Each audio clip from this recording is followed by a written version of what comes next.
네, 안녕하십니까. 청하수입니다. 지난 시간엔 흉노인들이 자꾸 삼국을 통일한 이후에도 진나라 영역으로 옮겨와 사는 비중이 늘어나고, 그리고 전 흉노 좌연왕 출신 유표, 대학자 채옹 딸의 전 남편, 그 유표의 아들 유연, 이 인물의 등장, 여기까지 이야기를 드렸습니다. 이 유연은 어렸을 때부터 그 기운이 아주 범상치가 않았던 것으로 사서에 기록되어 있습니다. 유표 아들 유연은 어릴 때부터 그 기재가 특출나고 준수하였다.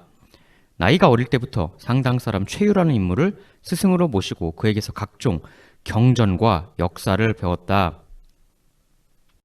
역사를 충분히 학습했다. 이게 벌써부터 범상치가 않은 대목이죠.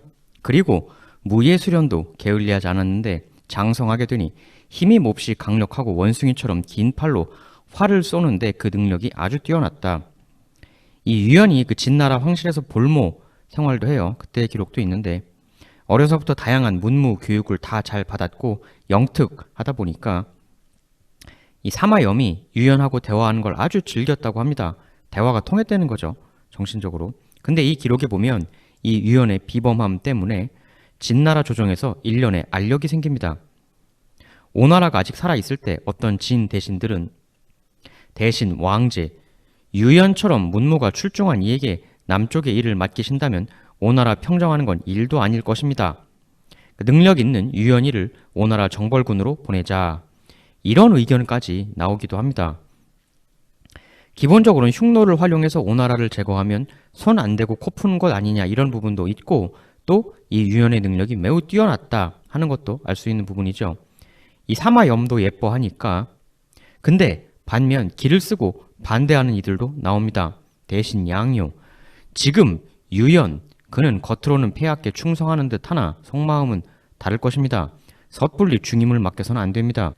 그 유명한 독발 수기능에 난 때도 이 유연을 보내서 제압하자라는 의견 나오는데, 대신 이희 유연을 보내 흉노 무리들을 활용하신다면 수기능의 목은 늦지 않게 효수할 수 있을 것입니다. 근데 역시 반대 의견이 나오죠. 안 됩니다. 유연을 그쪽으로 보내면 물론 수기능의 목은 뵐 수 있을지 모릅니다. 허나 그렇게 되면 그 변방 지역에는 훨씬 더 큰 우환이 생기게 됩니다. 당대의 독발 수기능보다도 일부에선 유연의 능력 평가가 더 높았음을 알 수 있죠. 이 유연이란 인물의 범상치 않음이 소문이 계속 퍼지자 일전에 말씀드렸던 사마염 황제 되기 전에 라이벌 동생 사마유마저 이런 이야기를 하게 됩니다. 폐하께서 유연을 아껴 가까이 두시고 있으십니다만 지금 미리 제거하지 않으시면 그는 후일 크게 우환이 될 인물입니다. 근데 이 유연도 이미 공부도 진나라 사람한테 했고 진나라 와서 살면서 이쪽 물도 워낙 많이 먹었기 때문에 이미 진나라 조정에 자신의 그 친흉노파 인사들도 많이 만들어 놓았던 상황입니다. 역사를 아니까 미리미리 이런 일들을 해 놓은 거죠. 대신 왕온, 제왕 사마유의 말씀은 지나치다고 보입니다. 지금 우리 대진나라는 신의를 가지고 여러 다른 종족들도 다 함께 품어주고 있는 상황입니다. 그런데 아무 죄도 없는 흉노 전 선우의 아들을 이유도 없이 처형한다는 게 어찌 도의에 맞는 일이겠습니까? 왜 이리 덕과 도량이 작은 것입니까? 그러니까 황제는 황궁에 사는 사람이고 대신들은 그 밖에서 사는 사람이니까 이거 자꾸 흉노가 나라 안으로 들어오고 저들의 세력 커지는 게 심상치 않다, 이런 걸 느끼고 건의를 하는 건데, 사실 황제는 무슨 인터넷이 있는 시대도 아니니까 밑바닥 세상이 어떻게 돌아가는지는 신하의 말을 통해 파악할 수밖에 없거든요. 그래서 위험을 경고하는데 또 그 위험을 야기하는 세력도 바본 아니니까 황제 옆에서 자신에게 유리한 의견을 말해줄 신료들을 포섭하죠. 따라서 이 위험 요소가 최고 권력자에게 제대로 정보가 보고되느냐 안 되느냐는, 이걸 중간에 자르려는 파가 우세하냐 그대로 전달하려는 파가 우세하냐, 이 싸움이죠.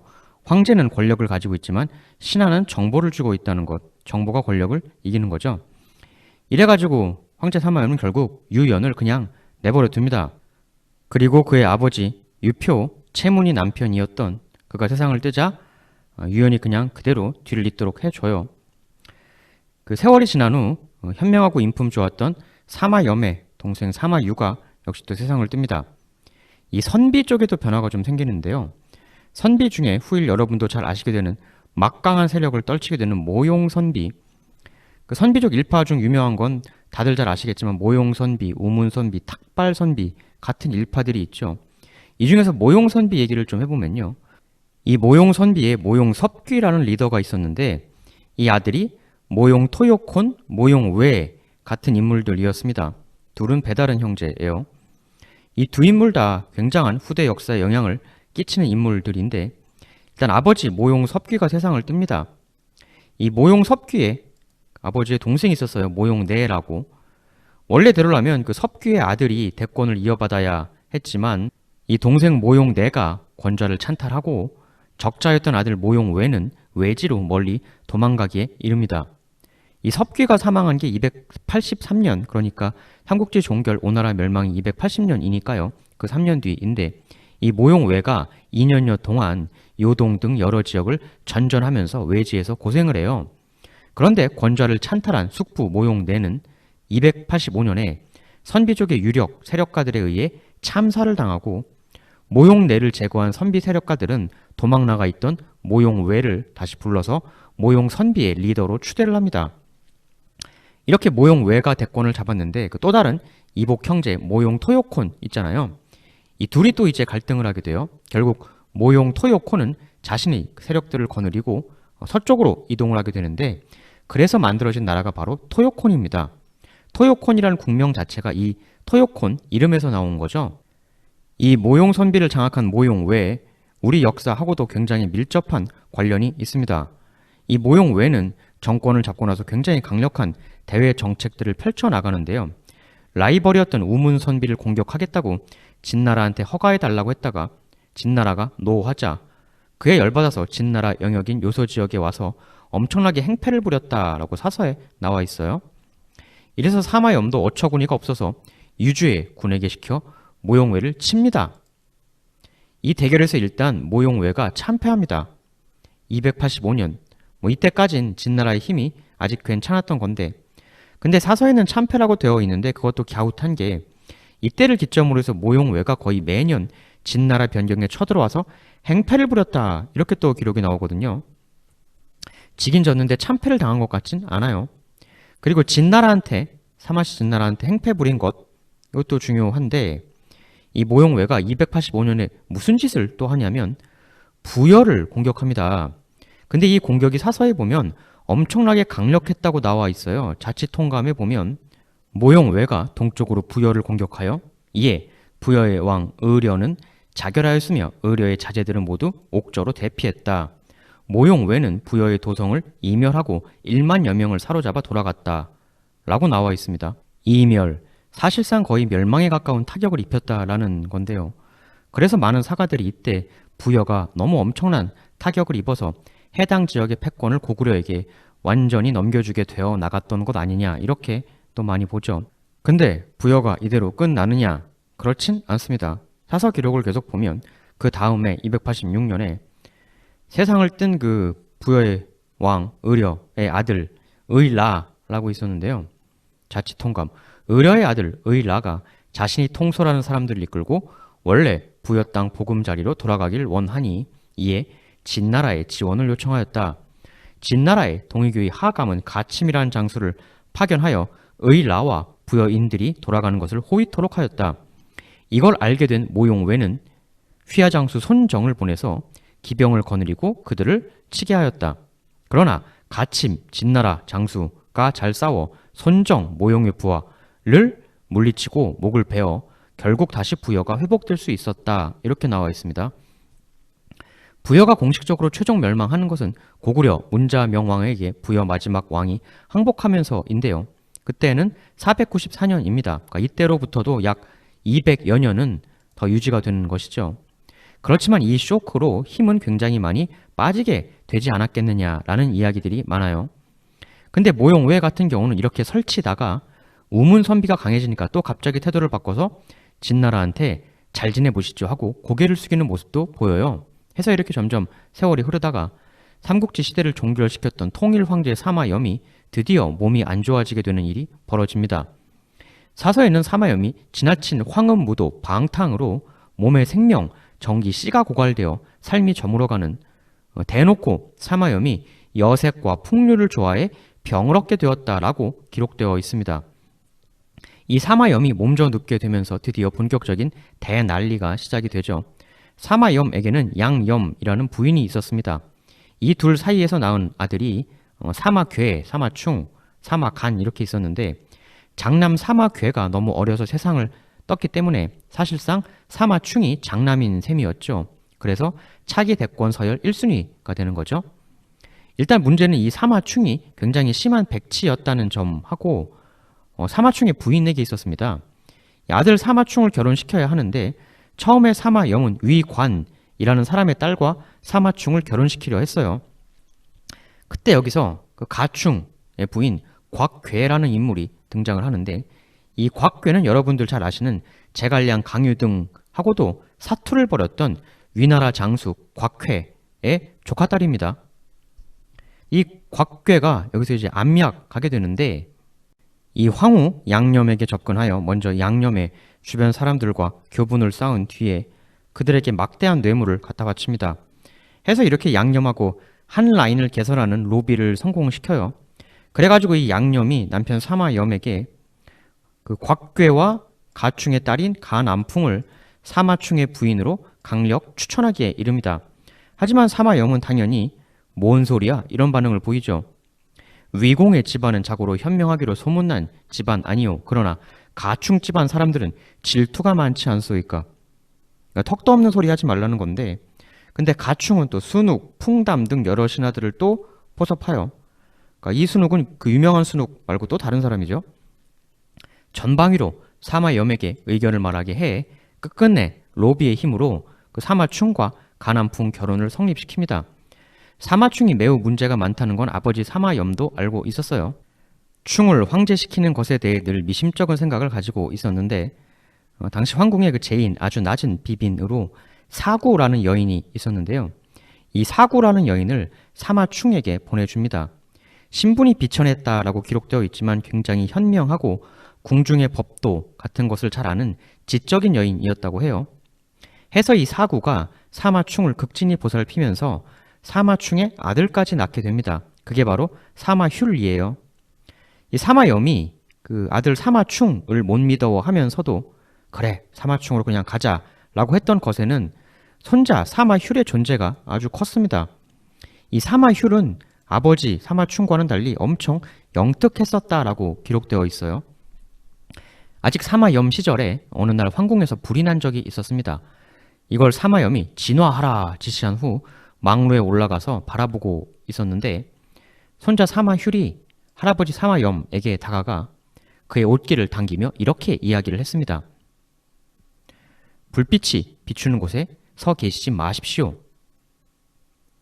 이걸 보고 사마염이 아주 감탄을 했다고 합니다. 어린아이가. 그러니까 황제가 밤에 소란스러울 때 불빛이 비추어서 잘 보일 수 있는 위치에 서 있으면 화살이라든가 여타 암습에 타켓이 부지불식간에 될 수 있다 이거죠. 그걸 지금 이 어린아이가 할아버지한테 주의를 준 거예요. 사마염이 손자 휴를 정말 귀여워했습니다. 거의 손자 믿고 사마충을 그냥 고고싱 한 거죠. 이 사마휴이 얼마나 영특했냐면 당시 신료들이 사마휴를 보고 마치 선제, 사마이, 사마중달이 다시 태어난 것 같다라고까지 극찬을 했다고 해요. 하지만 황음방탕 사마염은 결국 건강이 더 크게 나빠져 정신이 오락가락 할 정도까지 되게 됩니다. 이때 또 엄청난 짓을 저지르는 인물이 나오는데 그가 바로 양준이라는 인물이에요. 이 그 사마염의 또 다른 황후의 그 양지라는 여인이 있었습니다. 이 양준이 이 양지의 아버지예요. 그 외척이죠. 그 사마염의 장인격인데 사마염이 그 병이 깊어져 거의 혼수 상태에 빠지게 되었을 때 당시 시중이자 거기 장군이었던 양준은 그 틈을 이용해 사마염 옆에서 시중드는 인물들을 모조리 자기랑 친한 사람들로 싹 바꿔버립니다. 근데 사마염이 중간에 다시 의식을 찾아요. 그런데 깨고 보니 자기 주변에 시중드는 인물이 전부 싹 바뀌어 있자 누가 그랬냐고 물어보고 양준이 그랬다는 것을 확인하자 양준을 불러 어떻게 마음대로 이렇게 다 해버릴 수가 있어 라고까지 이야기를 했다고 해요. 그래가지고 사마염이 마지막 힘을 쥐어 짜서 다른 관료들을 불러 자신의 마지막 유지를 적는 조서를 쓰는데요. 사마충 다음 황제를 보좌하면서 나라를 이끌어줄 사람 대신으로 여기 이 양준과 함께 연암왕 사마량을 지명합니다. 마치 유비가 아들 유선을 보좌할 탁고 대신 2명을 제갈량과 이염 이렇게 지명했던 것처럼 사마염은 그 양준과 사마량 2명을 지명한 거죠. 탁고 대신을 가급적 복수로 지명하는 건 상호 견제의 원리를 작동시키기 위함이죠. 그래서 탁고 대신들끼리는 많은 경우 라이벌이 되고 제갈량과 이염도 충돌했지 않습니까? 이 사마량이 누구냐면 그 사마중달 아들 삼남이에요. 그러니까 사마염에게는 이제 본인의 숙부인 셈인데 대신 그 사마사, 사마소하고 사마량은 이복 형제입니다. 하지만 그 양주는 탁고 권력을 사마량하고 나눠 가질 생각이 없었기 때문에 사마염이 내린 해당 조서를 작성한 관리에게 가서 그 조서를 빼앗아 버립니다. 그리고 자기가 감춰버려요. 이 사태 속에서 황후 양지는 정신이 혼미한 사마염에게 말로 구두로 보정은 거기장군 양준에게 맡기도록 하명해 주시지요. 이렇게 말을 합니다. 보정 대신이라는 것은 황제가 성인이 되기 전까지 정치를 대신하는 일을 이야기하는 거죠. 사실상 최고 권력자가 되는 건데 일단 사서에는 사마염이 양제의 이 말에 고개를 끄덕였다 이렇게 되어 있습니다만 뭐 고개를 끄덕인 건지 끄덕였다고 친 건지 이렇게 사마염 조서를 인터셉트하고 구도로 말을 해서 양준이 단독 보정 대신으로서의 지위를 움켜잡아요. 결국 사서에 사마염이 마지막 남긴 말은 연암왕 사마량은 왔는가 였습니다. 이 말을 남기고 위독해져서 세상을 뜨죠. 사마염이 사치방탕만 했다고 일방적으로 안 좋은 것만 사서에 기록되어 있는 건 아니에요. 사리에 밝았다, 머리가 좋았다, 신하들의 직언을 잘 받아들였다, 이런 긍정적 평가도 있습니다. 이렇게 해서 사마충이 황제에 오르는데요. 일단은 인터셉트 보정 대신 양준이 현재 서열 1위죠. 이 양준은 궁궐 내에서도 그 자신의 호위무사 100여 명을 거느리고 다니는 등 강력한 위세를 발휘합니다. 반면에 사마량은 그런 양준이 두려워서 사마염의 운구에도 가까이 가지 못하고 굉장히 멀리 떨어져서 고글하게 됩니다. 부담스러운 사마씨 황가의 큰 어르신 사마량을 인터셉트로 밀어내고 모든 권력을 혼자 독점하려 한 양준은 사마량이 언젠간 병을 이끌고 틈을 봐 자기를 치지 않을까 하는 걱정에 사로잡힙니다. 사마량은 사마량대로 주변에서 이야기를 하죠. 사마량이 먼저 치지 않으면 양준이 언젠가는 사마량을 해칠 거라고 해서 이 둘이 긴장관계가 성립을 하죠. 그러나 일단은 양준이 유일보정 대신으로서 정문을 보기 시작하는데요. 근데 이때부터 난리에 또 하나의 태풍의 눈이 본격적으로 대두가 되기 시작하는데 바로 황제 사마충의 부인 황후 가남풍입니다. 이 가남풍은 그 성격이 황후가 되기 이전 태자비 시절부터 아주 대단했다고 기록이 되어 있는데 남편 사마충의 아이를 뵌 시첩에게 가남풍이 직접 창을 던져가지고 그 창날에 진짜 베어요. 그래서 유산이 되었다 이런 기록이 있습니다. 상상을 초월하는 인간이죠. 정상의 범주는 넘어선 인간임은 분명히 보이는데 그래서 시아버지 사마염이 생전에 가남풍을 국내 외딴 건물에 유폐를 시키려고도 했었습니다. 근데 이 사건이 터졌을 때 순욱, 그 순욱이 아니죠. 등 아버지 가충이라는 친한 신료들이 우르르 사마염한테 가서 탄원을 합니다. 아직 나이가 어려서 저러는 것으로 시간이 지나면 차차 나아질 것입니다. 그리고 당시 가충 부인의 로비를 통해 가남풍을 밀었던 황후 양염이 적극 옹호를 함으로써 어영부영 이 사건이 넘어갑니다. 그런데 가남풍의 지원자였던 황후 양염이 세상을 뜨고 그 다음 황후가 된 것이 그 양지예요. 이 양염하고 양지는 사촌간입니다. 이 양염이 세상을 뜨면서 양지를 추천을 해요. 그리고 이 양지의 아버지가 바로 계속 말씀드렸던 양준인 거고 이렇게 되면 이제 그 양지는 가남풍에게는 새로운 시어머니가 되는 거죠. 근데 기본적으로 양염하고 그 양지는 서로 추천을 해줬을 정도로 같은 라인이라고 볼 수가 있는 건데 따라서 새로운 시어머니라고 해도 같은 라인이니까 가남풍하고 양지하고 굳이 사이가 나쁠 이유는 없어 보이잖아요. 근데 이 둘이 엄청난 고부 갈등을 겪게 됩니다. 사서에는 당연히 그 이유는 가남풍에게 있었다라고 나오죠. 이 시어머니 양지가 가남풍에게 충고를 좀 많이 했다고 해요. 사서에는 본인 사촌이 밀어준 가난풍이니까 나름 애정도 있고 해서 따끔하게 조언을 해줬다라는 식으로 묘사가 되고 있는데, 근데 가난풍은 애정이 있어서 해줬다는 것도 모르고 시어머니 양지에 대해 엄청난 원한을 품게 되었다라고 나와 있습니다. 그래서 이 둘 사이가 안 좋은 상태로 지속되는데, 이 사마염이 세상을 뜨고 남편 사마충이 황제가 된 거죠. 근데 가난풍 입장에선 열받는 게 시어머니 양지의 아버지 양준이 원탑, 권력자, 보정 대신이 되었단 말이죠. 근데 남편 사마충이 사실상 금치산자이기 때문에 남편한테는 뭘 기대할 게 없는 상황이란 말이죠. 해서 분노의 가난풍이 직접 움직입니다. 시어머니와 이쪽 세력에 대해서. 여기서부터 바로 가난풍발 대환란이 시작이 되는 겁니다. 이어지는 이야기는 다음 시간에 계속 또 이어나가도록 하겠습니다. 영상 업로드 일정은 커뮤니티 탭 클릭하면 나오는 게시글로 늘 예고드리고 있으니까요. 그거 좀 봐주시면 될 것 같습니다. 감사합니다.